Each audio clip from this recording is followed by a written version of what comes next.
Hello everyone, welcome back to my channel. তোমরা সবাই কেমন আছো? আশা করি সবাই ভালো আছো। তো আজকে আমি রিভিউ করবো প্রজাপতি টু টিজার নিয়ে। টিজারটা 5-6 দিন আগে এসেছিলো। তো টিজারটা দেখছিলাম, আমি কিন্তু সময় পাই নাই। তো এখন আমি রিভিউ করে দেবো টিজারটা কেমন হয়েছে। তো 2023-এ প্রজাপতি মুভি হয়েছিল। তো সেই মুভিটা ভালো একটা সাকসেস পাইছে।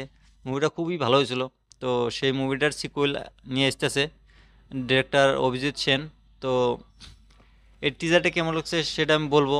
আর টিজারটার কাহিনীটা ধরার চেষ্টা করব। তোমার 1 মিনিট 36 সেকেন্ডের টিজার। এই টিজারের ভিতরে মুখ্য কাস্টে আছে তোমার হলো দেব, তারপর মিঠুন, তারপর কাঞ্চন, তারপর হলো খরচ মুখার্জি, আরও বহুত ভালো ভালো অ্যাক্টররা এই মুভিতে কাজ করতেছে। তো এই মুভিতে মিউজিক দিতেছে জিৎ গাঙ্গুলি। জিৎ গাঙ্গুলি মিউজিক তো টপ ক্লাস মিউজিক, তো সেটা সবাই জানেই।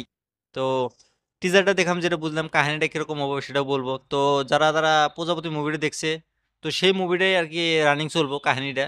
তো যেগুলো আমরা দেখছি অলরেডি প্রজাপতিতে, সেই কাহিনীটা আগে কী হবো না হবো সেটা আমরা এই মুভিতে দেখাবো। তো টিজারের ভিতরে মিঠুনকে দেখা গেল, মিঠুন তার ছেলেকে বিয়ে দেওয়ার চেষ্টা করতেছে। যে মিঠুন দেব, তো দেবে বিয়ে দেওয়ার চেষ্টা করতেছে আবার। তো সে বিয়ে করব না, তো সেমন ভাব আর কি বোঝা গেল। আর এমরা তো দেবের একটা মেয়েও আছে, তো সেই মেয়েটা বড় করা লাগে, তো তার মারও দরকার।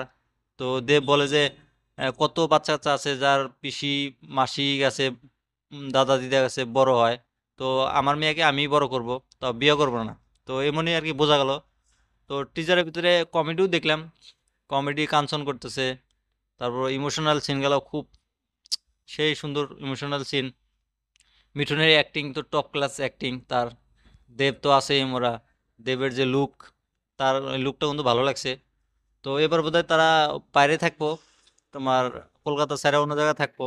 তো এমনই আর কি বোঝা গেল আর কি টিজারের ভিতরে তোমার মিউজিক গুলা যে আছে, জিৎ গাঙ্গুলি দিছে মিউজিক গুলা, খুব সুন্দর মিউজিক হয়েছে। গানগুলা ভালো আছে, গান একটা রিলিজ করেও দিছে অলরেডি 2 দিন আগে। তো গানগুলা ভালো হয়েছে।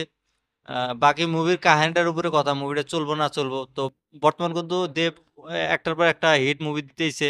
তো এই মুভির ট্রেলারটা তোমরা যদি দেখো না, তোমরা যদি ট্রেলারটা দেখো, দেখে আমাকে কমেন্ট করে বলে দিও যে টিজারটা তোমাদের কাছে কেমন লাগছে।